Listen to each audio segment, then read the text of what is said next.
Living, structured soil, the world's most valuable resource.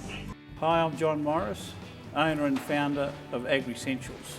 AgriSentials have pioneered New Zealand volcanic rock as a fertiliser blended with fish, seaweed and other natural ingredients, culminating in a fertiliser that is full of life, minerals and paramagnetic energy. Life begins and ends in the soil. AgriSentials.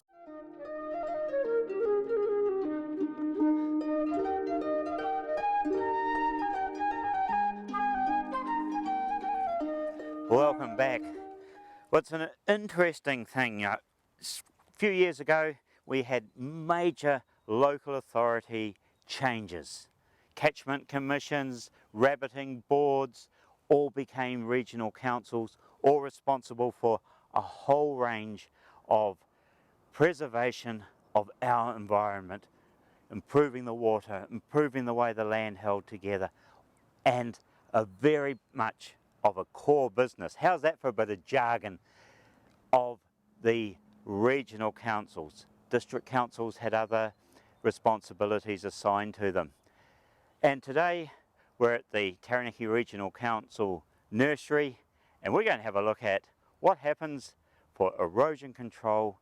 We've seen riparian planting and plants going out from this depot, but poplar and willow have an amazing role in the preservation of especially our high country. We're going to catch up with Kevin Cash, nursery manager here, find out where these poles have come from and what happens to them after they leave here, and the best ways that you can deal with them if you are going to buy some poplar or willow poles for your property. What a beautiful day you've turned on for us, Kevin. Gee, no? Beautiful. Yeah. Is that another function of the regional councils, organising good weather days? Something we can't quite sort out there, but you've lucked it well for this time of the year, Michael. So yeah, nice to meet you. Yeah. Now, there's literally hundreds of poles. I can see willows, I can see poplars all here going out. Where are they headed for? Basically, the majority of the material we supply here, it's all for the eastern hill country. So from Taranaki Regional out to Wonga, down to the Waitotara.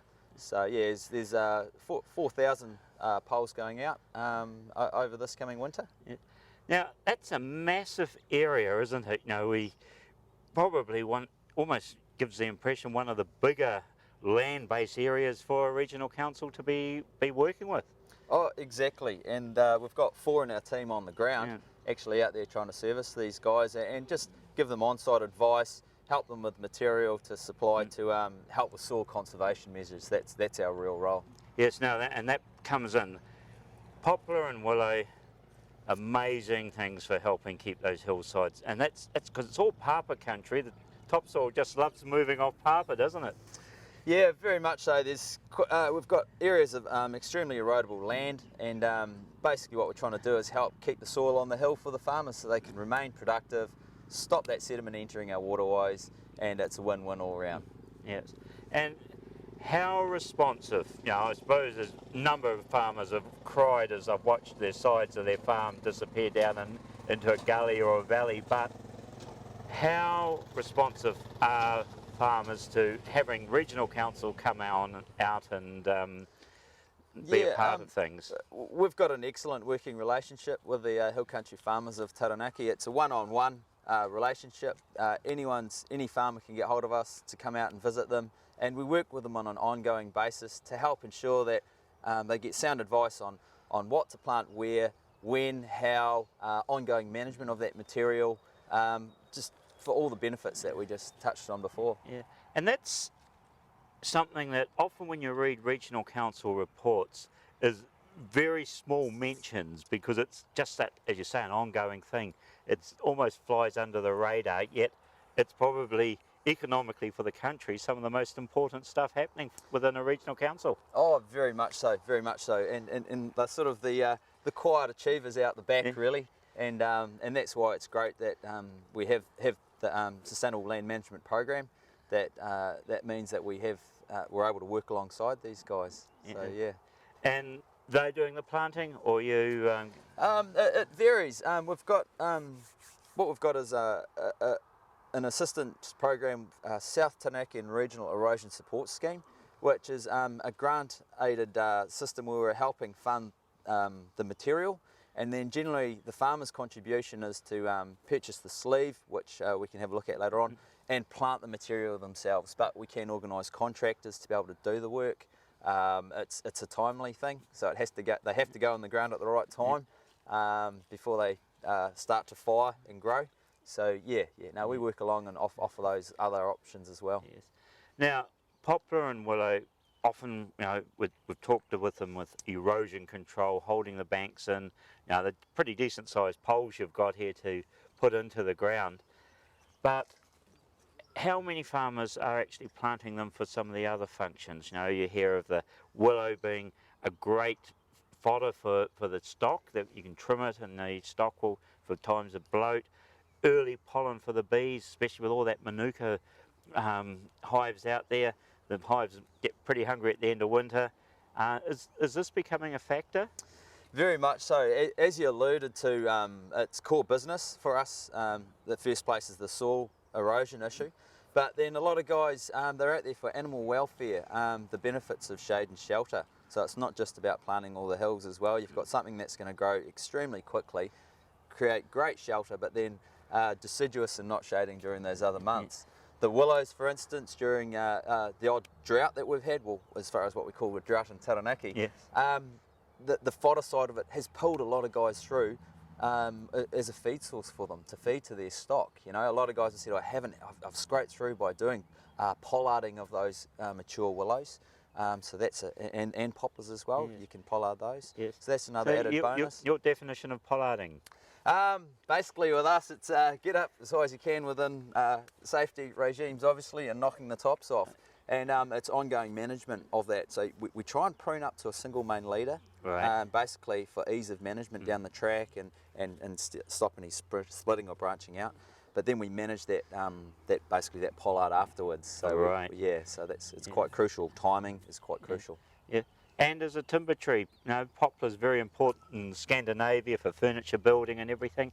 Many thinking timber with the poplars? Yeah, there's starting to be a bit more of a push, and also in the media lately there's been, and we've got guys in Taranaki who mill their own poplar on site. They're using it for yards in particular because it's quite a flexible, bendy timber. Right, yes. So it's perfect for using for yard timber, yard rails.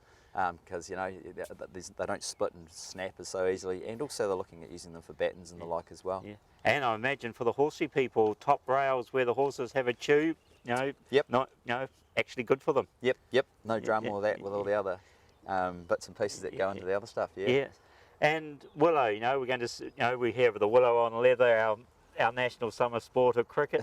Do any of these willows lend themselves to cricket bat making? Not particularly. Basically, these are all purposely grown clones that have been hybridised and they've been picked up for their particular traits, which are for use in the hill country, for that fodder. Tannins for the worm burdens you talked about, yes. And also looking at male or female clones, depending on which you have, for the bee side of it. So that early pollen, some of them release pollen from July and right through to November. There's a big window, and so we're starting to look at growing on more material for guys who are looking at wanting to be able to winter over their own bees or working with other groups. Yes. So, and that is a very important thing, but they're amazing. You get male and female willows together, lots of seedlings. So what do you mainly got in here? That's exactly right. So basically what we're trying, to me it's like a weed is anything that's in the wrong place. Yeah. So we're trying to ensure that they're not planted in any location like where there could be an issue with any cross-pollination, waterways and so on. Yeah. So most of these are, we've got male clones in particular for getting that pollen source, Tangoyo, Muteri, and a number of other ones. Beautiful, run of little Maori names, Maori Language Week. We're filming Maori Language Week this week, so lovely to hear that. But that indicates that New Zealand's doing its own breeding programs. Very much so, very much so. There's a major program that's been going on for a long time, and it's had contribution from catchment boards, regional councils now in the later stages, and central government as well. So it's crucial that we continue with the breeding program. We all struggle for funding these days in different areas, but It's certainly something which is the backbone of some of the hill country. Now, something I have noticed in both the willow, especially in the poplar, kiruru, love the young shoots, don't they? And in some places the kaka and so on as well. But that would indicate that you plant these, you're getting a bit of fun and games for possums. Yeah, and that's one of the big issues. Like you mentioned, it's like caviar to the bird life and as well as the possum. So establishing them, we make it very clear to, and because it's very palatable to stock, tannins and so on, we make it very clear that we need to be tying in with some sort of possum control in those areas to initially establish them. Once they're established, it's not as big an issue. Now, is it true there's a couple of varieties, especially of the poplars, that the possum, sort of discourage the possums fantastically? Yeah, the palatability isn't that great, in particular for the kawa. That's one of the key ones which really helped Taranaki with its, from the breeding program, helped Taranaki establish poplars, because a lot of the time in a lot of possum, when the population's really high, we're struggling to establish those materials. So kawa is the one which is sort of the... But it would also, if say good possum control, you're still providing something for the birds. And what's the regional council's work in that area?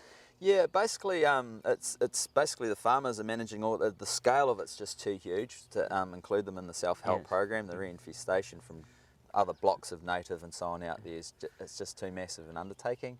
So really, it's just that working in, the farmers are doing their own main control.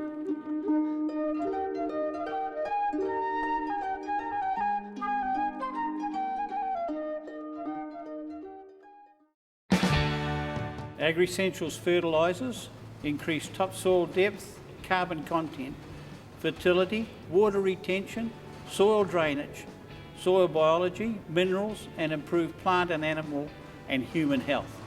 Agri-Essentials, makers of the best fertilisers on and for the earth. New Zealand farmers, the choice is yours. Agri-Essentials.